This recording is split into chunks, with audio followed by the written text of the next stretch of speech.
My name's Hayden. I'm an alcoholic. Love you, Hayden. Oh, thanks. Lots and lots and lots. Thanks, guys. That's awesome. So thanks for asking me to speak. I'm nervous, and I wasn't until I saw I was going to have to stand the whole time. So I don't know what that's about, but yeah, I hope you are.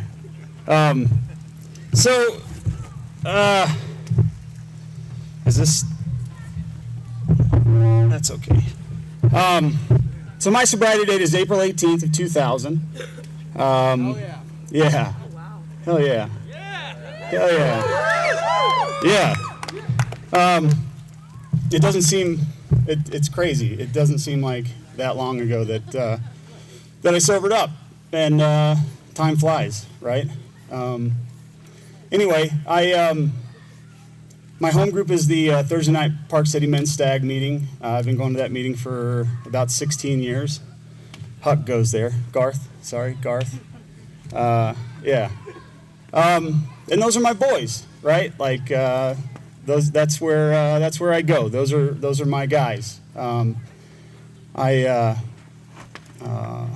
fit there and a lot of other places, but that's my place, you know. And hopefully you've got one of those, or you're looking for one of those, because I think it's really, really important to have a home group and to have a place to go, at least one place that people know your story. I'll speak for myself. They know my story. They're a part of my life. We do things like this. We have a camp out every year that we go to, and it's really important to me. It's important to my life, and I wouldn't miss it. So those are my guys, and that's what I was always looking for. Right? I mean, I think we all want connection. We all want to connect at some level, and I think that's what I was trying to do. When I started drinking was connect. I know for me, there was no. I was lost when I started drinking. There was a point in my life where I knew what I wanted to do. I knew, I had purpose and direction, at a young age, and I was, I guess, lucky enough or blessed enough to follow that until I was about 18, and that's when I started drinking. So what happened when I was 18? It kind of became apparent that, a professional football career was not going to work out too well for a 5'10" white kid, and yeah.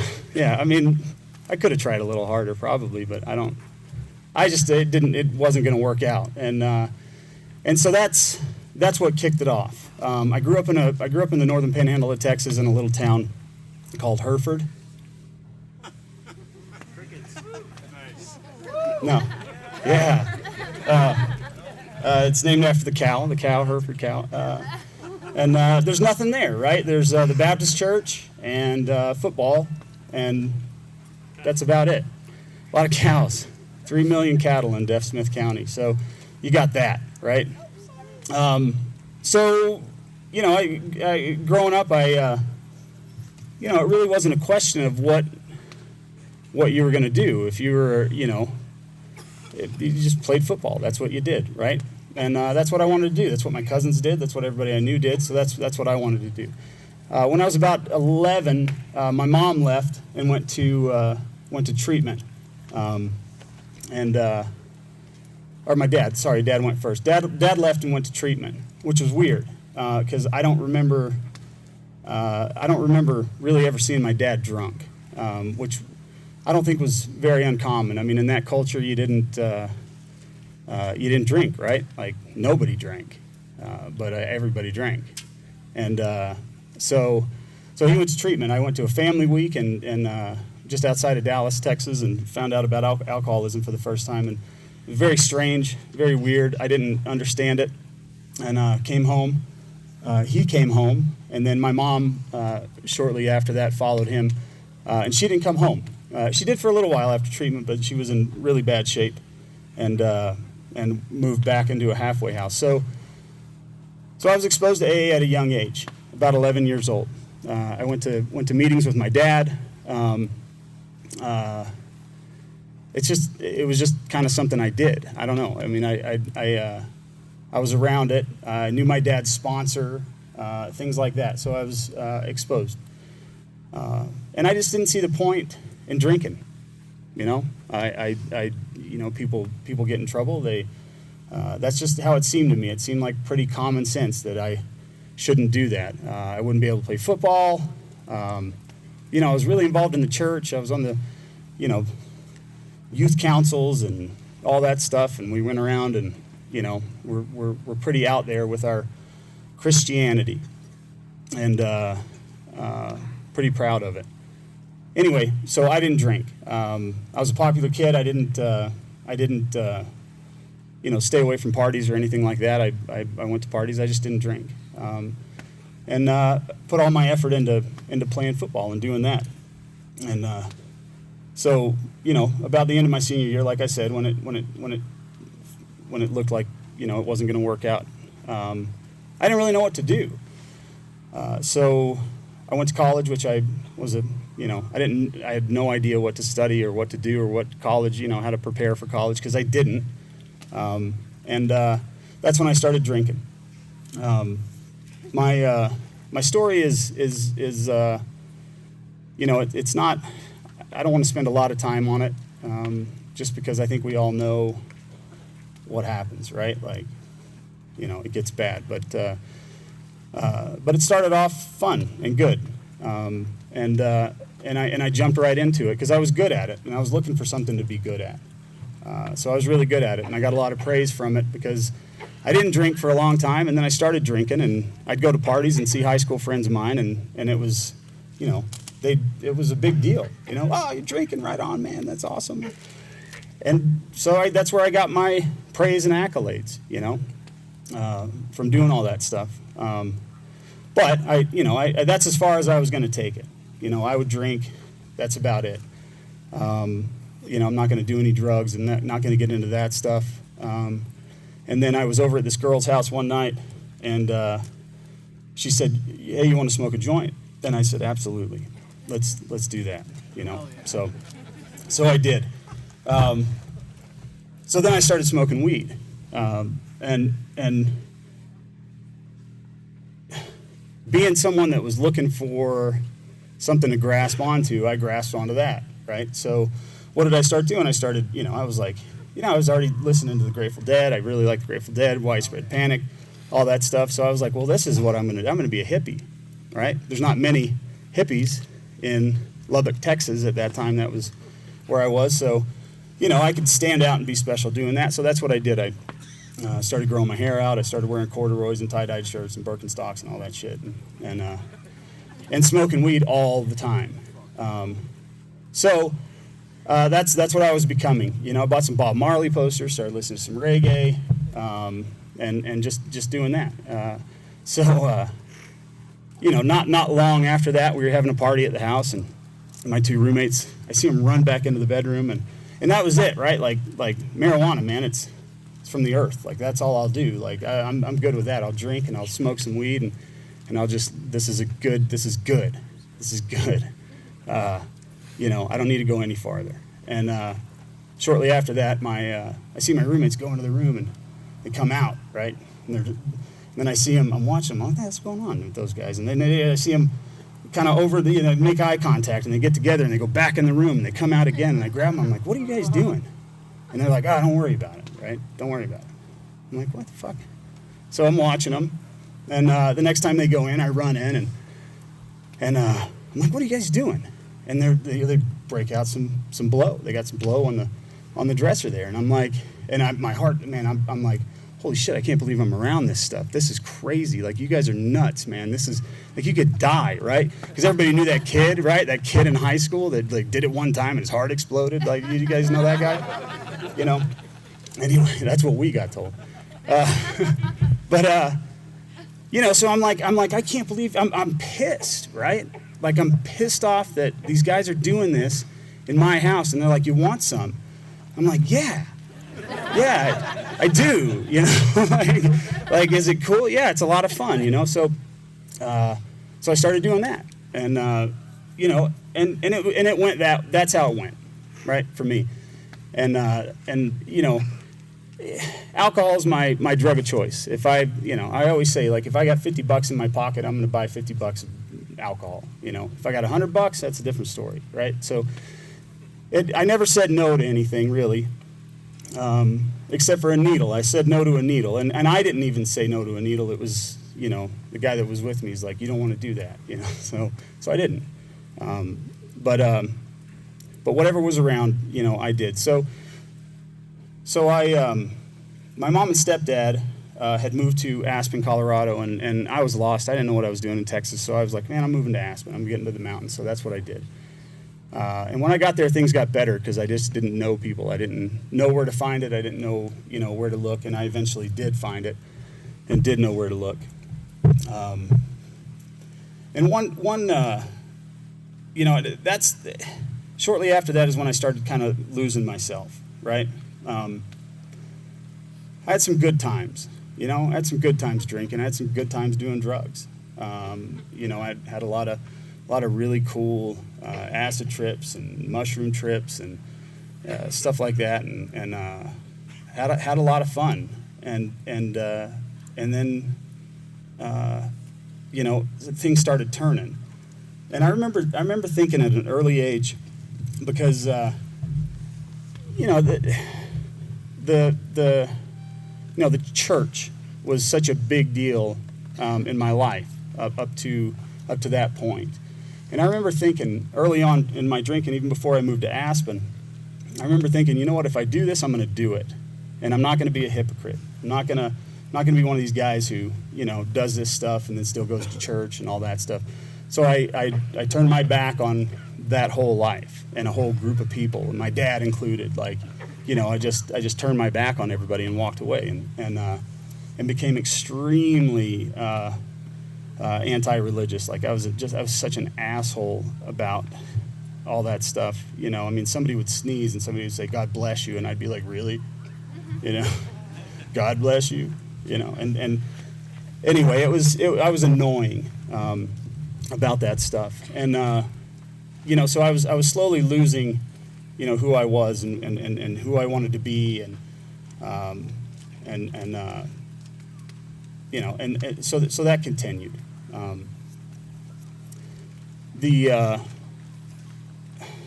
met some really good people in Aspen. I have made some really good friends when I first got there. And we were all on the same page, right? Like, we were all, they were either like taking a year off of college or, you know, whatever, and going to this resort town. We were skiing and snowboarding and ice climbing and rock climbing and just in the mountains, and it was a hell of a lot of fun. And I met some great, really, really good people. And we hung out and we did it, you know. And they eventually grew up a little bit and stopped, you know, staying out all night every night.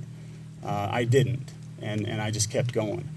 So, you know, several years of this led up to a lot of them, you know, coming up to me and saying stuff like, you know, "We don't want to watch you kill yourself," and you know, really, really worried about you, and, you know, you're drinking a lot, and, you know, you're not doing what you used to do, and it didn't hit me. None of it sunk in. You know, my story, I didn't try to stop drinking. I didn't try to stop, because that's what alcoholics do, right? Because I knew I had some years of, you know, being in AA with my dad and, you know, seeing all that stuff, and I'd heard this. You know, I'd heard this in meetings. Man, I tried to stop and I couldn't. I tried to stop and I couldn't. So, you know, in my mind, subconsciously, I didn't think about it outwardly, but in my mind, there were certain things. If I did these certain things, then that probably, you know, I meant I was an alcoholic, and I had these rules that I would follow, like, you know, not drinking before 11, unless I was at like a festival or a concert, or it was, you know, I could bend that one quite a bit, you know. Not drinking alone, right? That was one, because that's what alcoholics do, and alone wasn't necessarily the only one drinking in a room.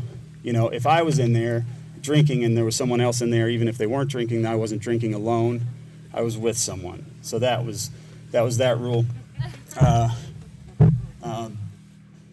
But it didn't cross my mind that I was an alcoholic. It really didn't. And I was sober for several months before I really realized that. And somebody pointed it out to me. I didn't have that.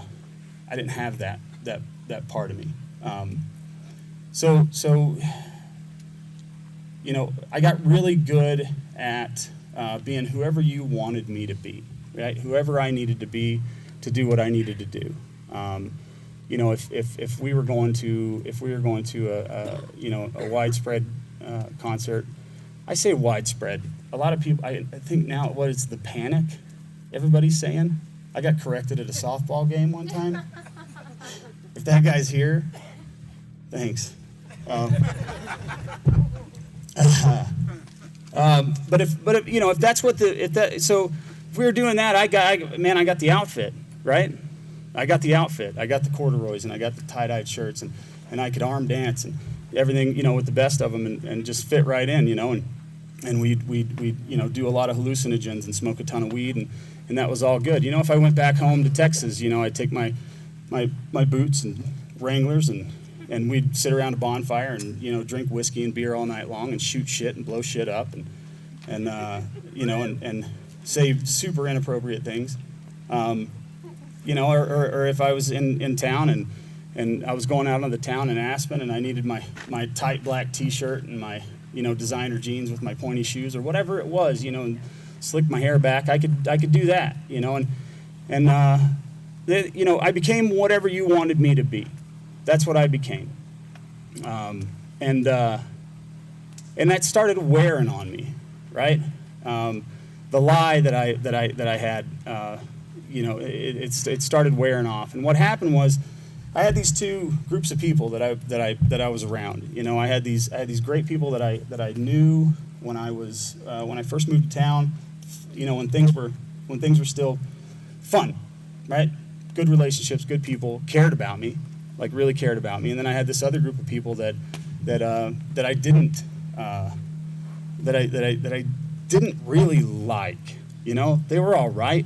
They were fun, but what happened is I started having to hang out with these people over here, right? Because JP always had weed, Rich always had cocaine, Red always had some kind of hallucinogens, Don had like cases of whiskey, and I didn't make enough money to do all the stuff that I wanted to do, right?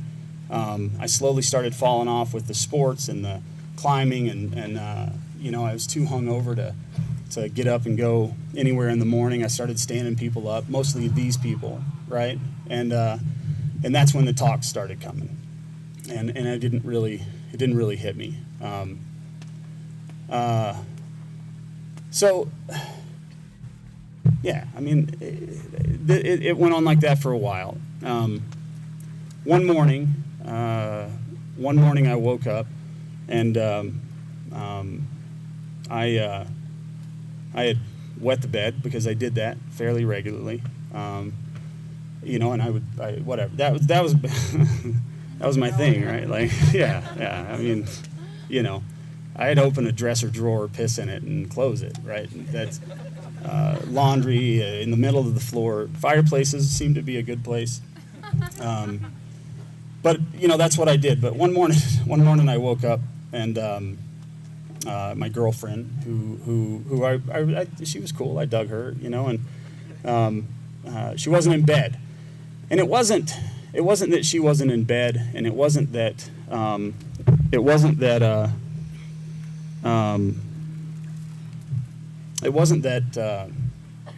I had pissed the bed. And it wasn't that what happened the night before, because the night before was just like any other night. You know, I went out. I took her car because I didn't have one. I didn't have a license either. I had one issued to me, but I just didn't physically. I couldn't keep a wallet, right? Like, so I did not have a driver's license. You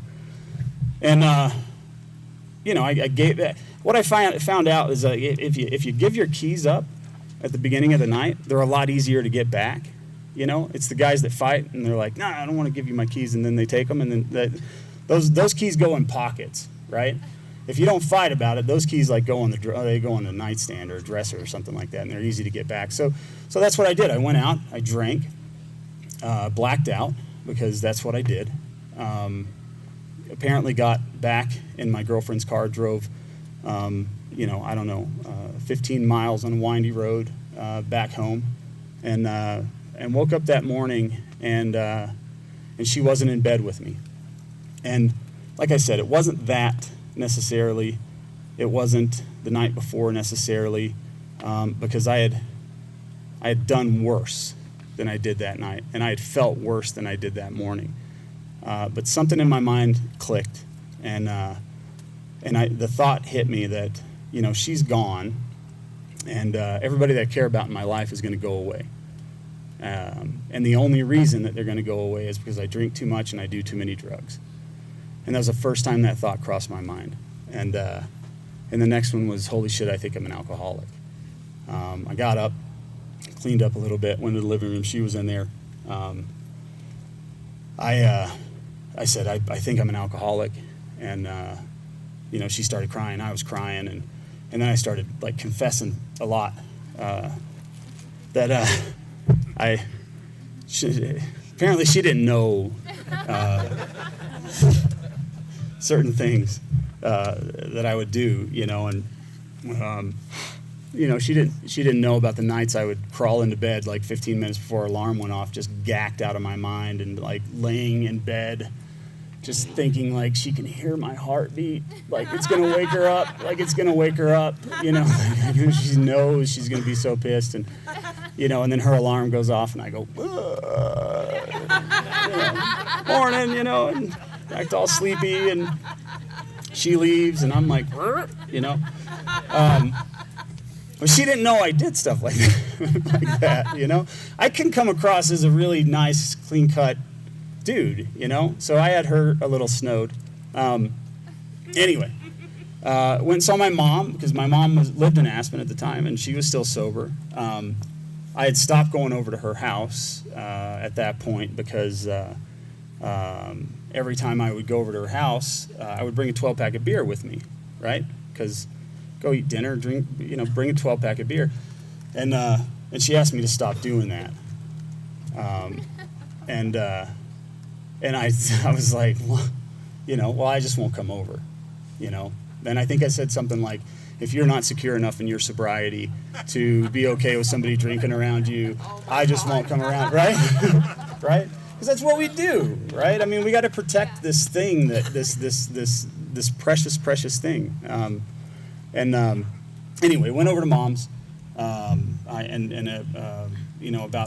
36 hours later, I was in Dixon, Tennessee, way out in the middle of nowhere, in Tennessee, at a treatment center.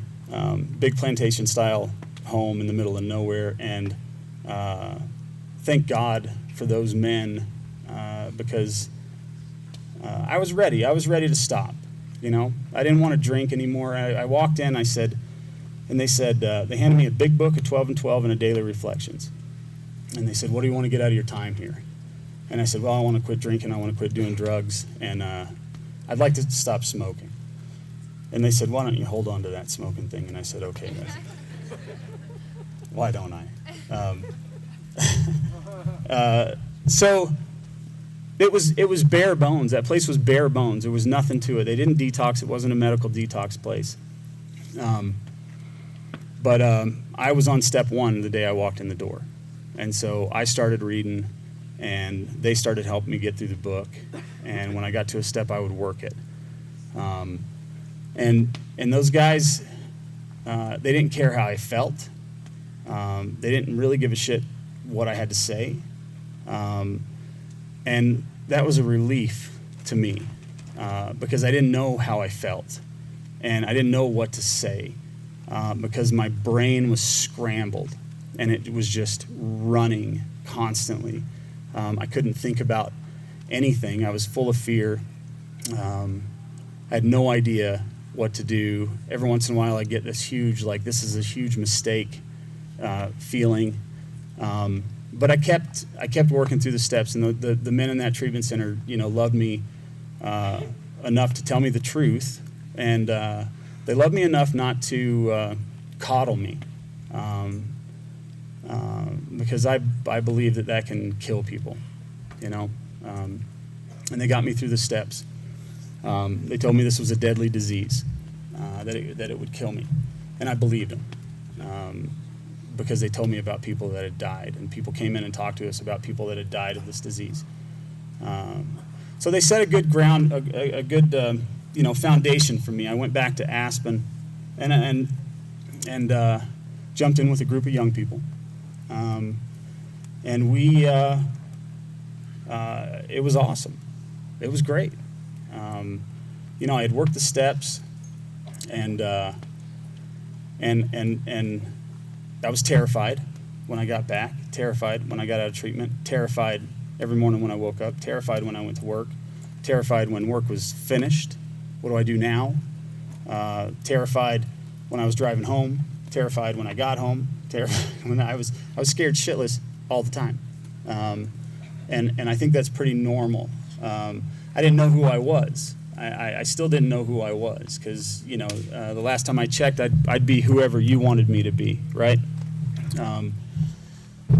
So I guess the biggest thing for me back then was plugging in with this group of people.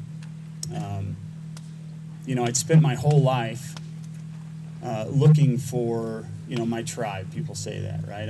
I spent my whole life looking for my tribe. I spent my whole life looking for people that I could relate with, and people that were like me, that understood me, that I could talk to and they would understand what I was saying. And I found them. I think we're out of gas, Kelby. Anyway, thanks. Yeah. Can you guys still hear me? Yeah. All right. So, I was looking for my people. I was looking for people who I fit in with, and I found them. I found them in it for the first time in my life, and we did a lot of cool shit. We did, we plugged in with the Denver young people, and we went to UCYPAA in San Francisco when I was a few months sober. Said all the things that you guys were saying. It's been a long time since I've heard that stuff. We're annoying. They asked us not to. Please do not say anything after we read the steps or when the traditions are read. It was just irreverent fun, and I fit, right? I found my place to fit. We ended up bidding for UCYPAA to come to Denver. We got it. I was on the committee that did UCYPAA. They very nicely I was telling this story earlier. They volunteered me to be the Native American Outreach Chairperson. Right? And I did it, I guess. I don't know. But I was involved, and I found my place, and I found my people, and I had never connected with anybody at that level in my life. Never. Not my family, not the guys I played football with, not people in my church. I had never connected with people like I connected with people when I got here. At 2 years sober, I moved to Salt Lake City with my girlfriend, who was the girl that I pissed on that night, or tried to. I don't know. So I moved here. I moved here with her, and and everybody told me, hey, when you move, watch out. You got to plug in. You got to do all this stuff. I'm like, yeah, I got it. And I was a bit, I had a lot of the stuff that I had heard in treatment in Tennessee was like this really like sage sound, like old ass AA, knowledge, and I'm throwing around in Aspen, and people are like, oh my God, how many years have you been sober? So I had this, I had this ego built up pretty good, and I had but I had a place to go. I had all my friends and everything like that. So I moved to Salt Lake City, and I got here, and you guys didn't do it right? Like you just didn't do it right.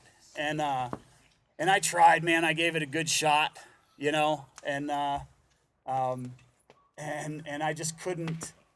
I couldn't find my meeting, right? I couldn't find my people. I couldn't connect again. And the reality is, looking back, the reality is I was scared shitless again, because I had never connected with people like I connected with people when I first sobered up. And I'm like, that can't happen again. It can't happen twice. Like, that's a once in a lifetime. It just happened to be that time, those people, and it's not going to happen again. So instead of trying to make it happen, I disconnected. I unplugged. I was very active in AA and Aspen. We did a lot of stuff. And I got to tell you, it was nice. It was nice to get off of work and come sit on my couch. I got caught up on The Sopranos. I worked out a lot. I mountain biked a lot. I did a lot of stuff for myself and for me, right? And it was nice not to have to go to meetings and call people, right? I got on a power payment plan. Nice.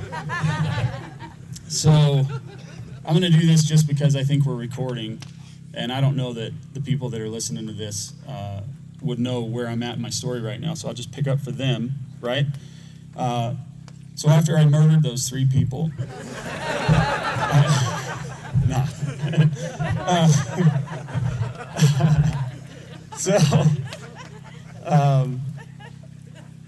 So I disconnected from the program, right? And I'd go to a meeting every once in a while, and I'd talk to my buddies in Aspen, and they're like, "How's it going?" I'm like, "Great, awesome. You got a home group?" "Yeah, I got this men's meeting up in Park City that good dudes. And I hated those guys. I hated them. I'd gone up there a couple of times, and I just hated them. So one night I went up there, and I'm sitting, and there's this guy, and I don't know who it was. To this day, I don't know who it was.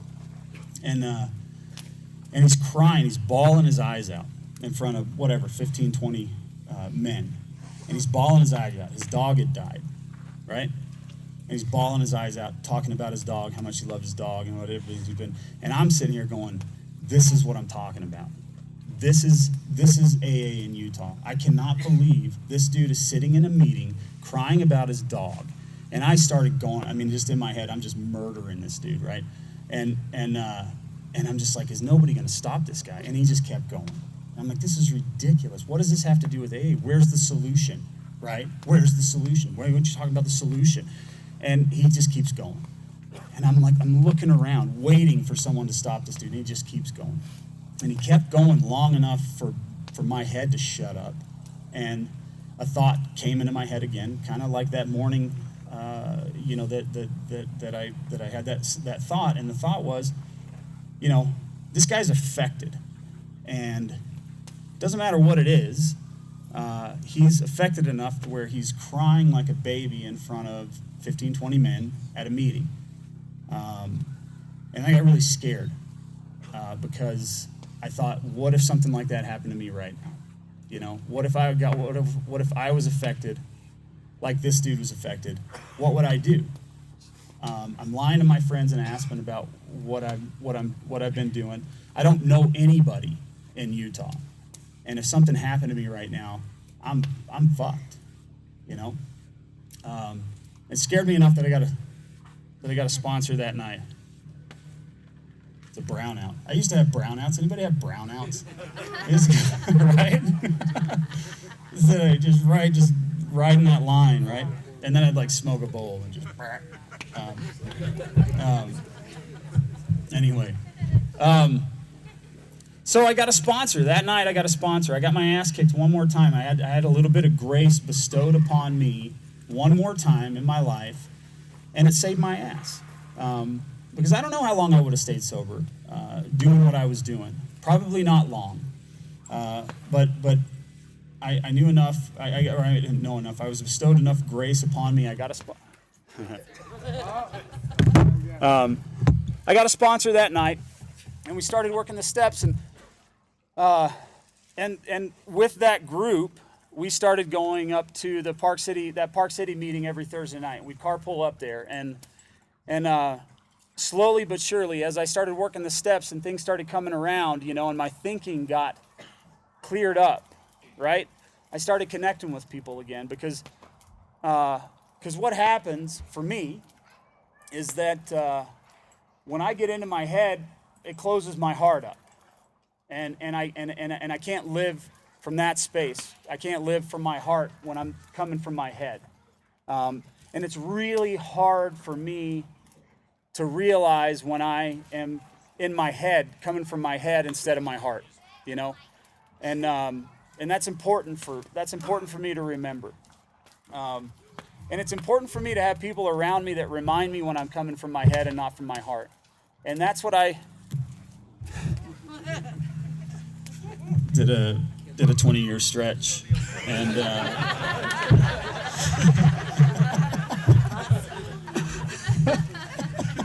this is fun.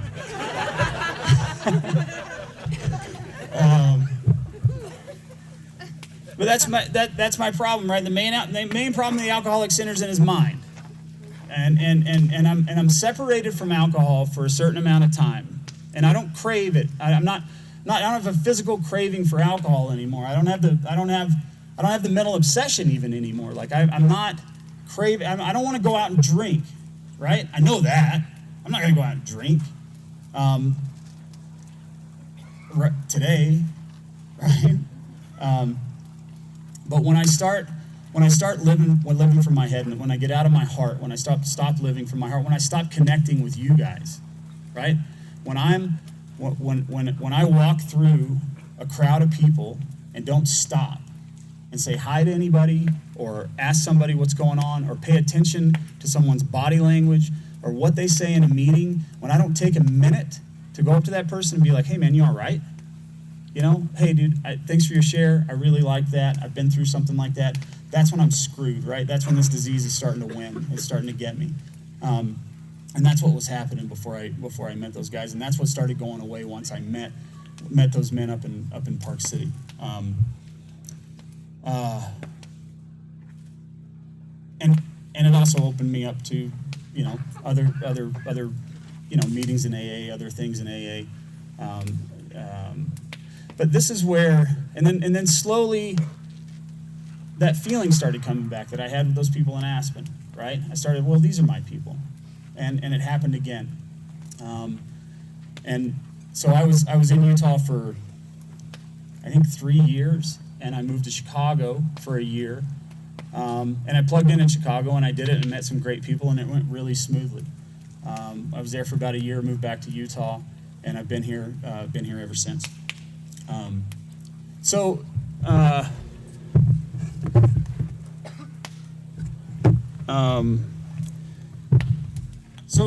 what I really wanted to keep more time, or spend more time on what it's like now, but I'll take the rest of the time.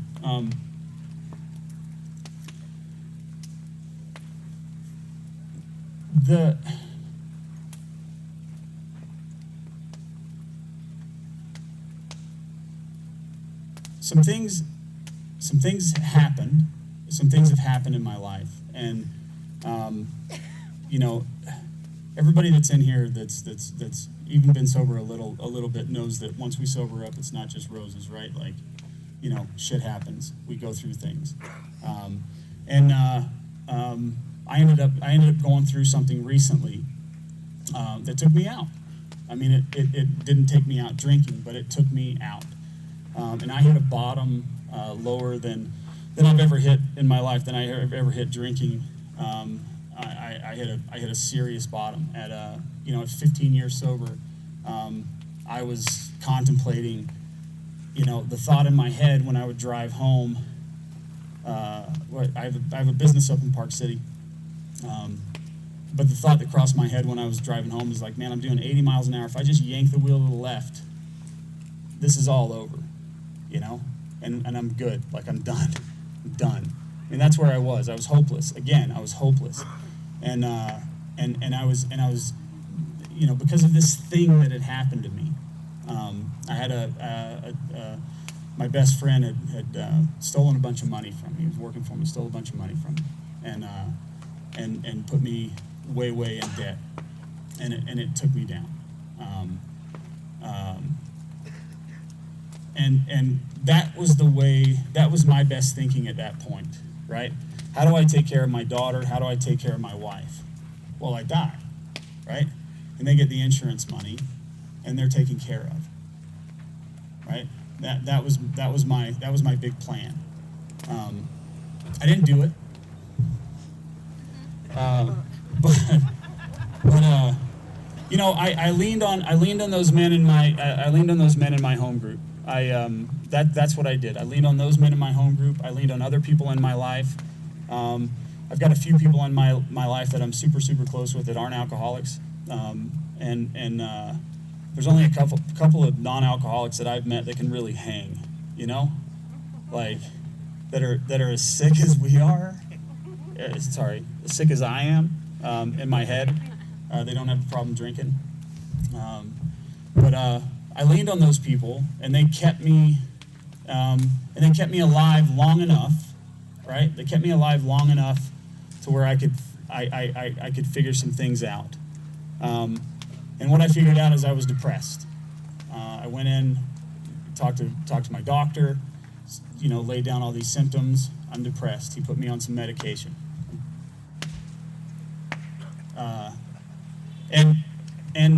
And the medication didn't fix me, right? But it took a little bit of hopelessness away to allow me to get to the next level, which is working the steps again.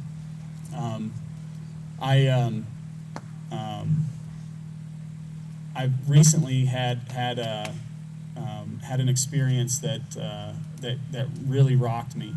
I'm in the middle of working my steps right now. I'm finishing up my 4th step, and I'm blown away at it's working again, right? Like it's working again. Who knew that it still worked? And it's the same steps. It's the same steps as everybody takes, right? I used to put people up on pedestals with multiple years of sobriety, and most of them would say stuff like, you know, the more sobriety I get, the less I know, and shit like that, right? And I thought they were being humble.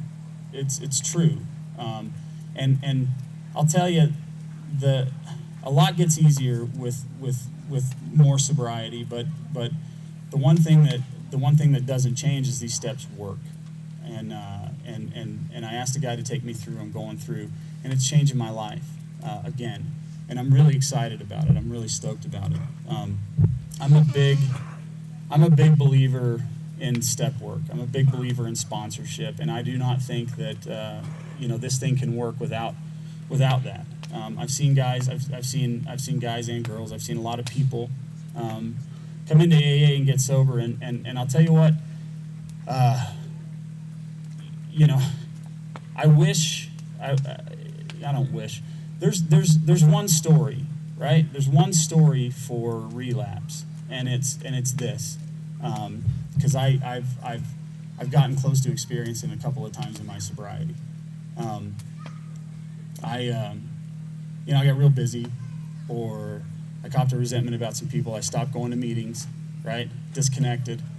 And then I was sober for a while, and then all of a sudden I had the thought, like, maybe I'm not an alcoholic, and I drank again, and it was horrible. And I mean, that's the recipe, right? I mean, how many people have heard that story? How many people have experienced that story, right? I mean, there's the originality of alcoholism. It just doesn't exist, right? There is no originality in alcoholism. There is no originality in relapse. It happens the same way, and it's a disconnect.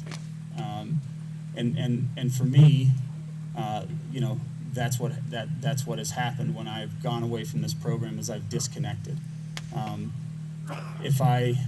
the only way that I can stay connected is by showing up and sponsoring guys and being of service and doing all those things. Doing this stuff, this connects me.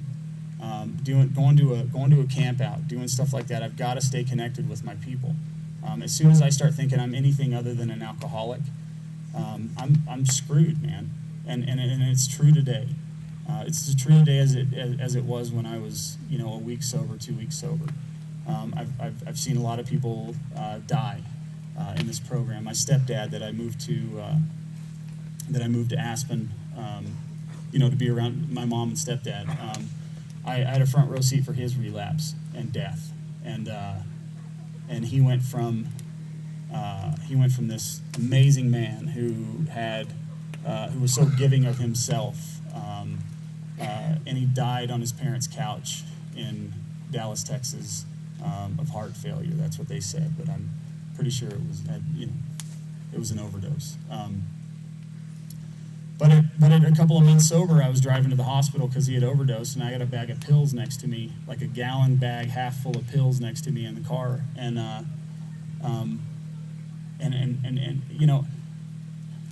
the only thing I could think to do is call my sponsor, because there's a lot of money sitting in the seat next to me. There's a really good time sitting in the seat next to me, and it reminded me that I wasn't doing, what I was going to do, which was to try to save my stepdad's life. I watched him go to 2 different treatment centers. I talked to him, and the last time I talked to him, he said something that scared the shit out of me, and he said, I just can't get the feeling back. He said, I know what to do, I know the book, I know where to go, I just can't get the feeling back. And I don't know about you guys, but that if that's a possibility, I never want to get to that point, because I couldn't imagine not being able to come back in here to these rooms. He knew he was welcome back. He just couldn't do it. And he ended up dying. And that's not an uncommon story. What you guys are doing is really important. Being here. And what happened when I was in Tennessee with those guys was really important. And the thing I want to end with is there's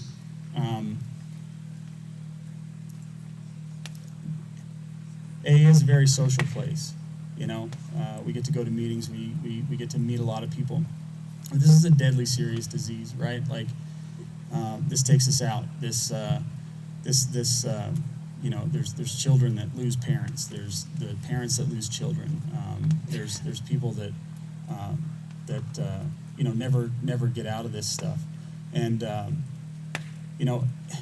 really, if I can stress anything, I want to stress that getting into this thing and working the steps and doing the work is the only way that this works. There is no half-assed way to do this, and getting in and working the steps is not, it's really not that complicated. It's very, very simple. It's scary, I know. It's really scary, but it's the only way. It's the only way to combat this disease. It's the only way to do anything about it is to work the steps and get through it. If you don't have a sponsor, get one on this weekend. Sponsors are not, they don't have to be. You don't have to interview for sponsors. The way that I find a sponsor, the way that I find somebody to work the steps with, is I listen in meetings, and I find somebody that talks about solution, not about how cool they are, not about how cool their car is, not about how much money they have or anything like that. I listen to solution, and if that person is speaking solution, he would be a good sponsor. You listen to people that are talking about the steps and going through the steps, and ask those people to be your sponsor, and get to work. There's an amazing life to live out there, and a lot of times I know it seems like it's tough, and it does get tough sometimes, but there's freedom in these steps, true freedom. I know who I am today, and that's a miracle. I know that I'm a son, I'm a father, I'm a husband, I'm an employer, I'm a lot of things, and I'm free. I know that I'm free. So anyway, guys, I'm going to wrap up with that. I think that's about it, right? That's all I got. So thank you very much.